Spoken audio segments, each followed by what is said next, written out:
Hi, so I'm recording my baking soda vinegar experiment, and I have my baking soda here and my vinegar here.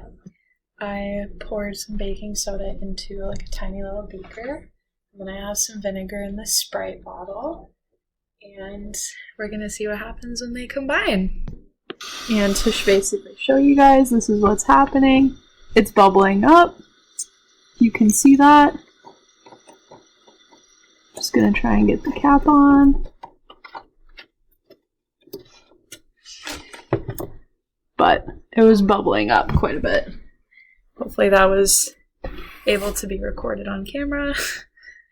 And so I know that was probably a pretty quick experiment, pretty quick video, but essentially the reasoning is what I'll kind of get into, kind of like the acid-base reaction and why this experiment happened. Like why did the vinegar bubble up as soon as the baking soda was added? And so basically they react because baking soda is a base and vinegar is an acid. So when it's dissolving, you're mixing that acid and a base in like this solvent. So basically it's like forming this new compound which comes with a reaction. And so I believe it's the hydrogen ions in the vinegar that are reacting with the sodium and bicarbonate ions in the baking soda.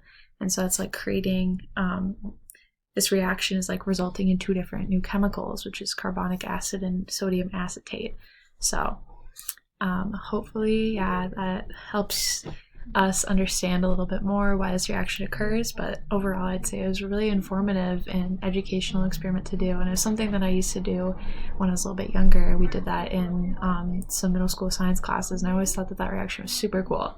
So it was interesting getting to do it, and I'm sorry if my sink was a little bit dirty, but yeah, I like that there was like some transition back from like, you know, there's application in science from all ages. So yeah, hopefully that was a good enough explanation. I really enjoyed this experiment, so thank you.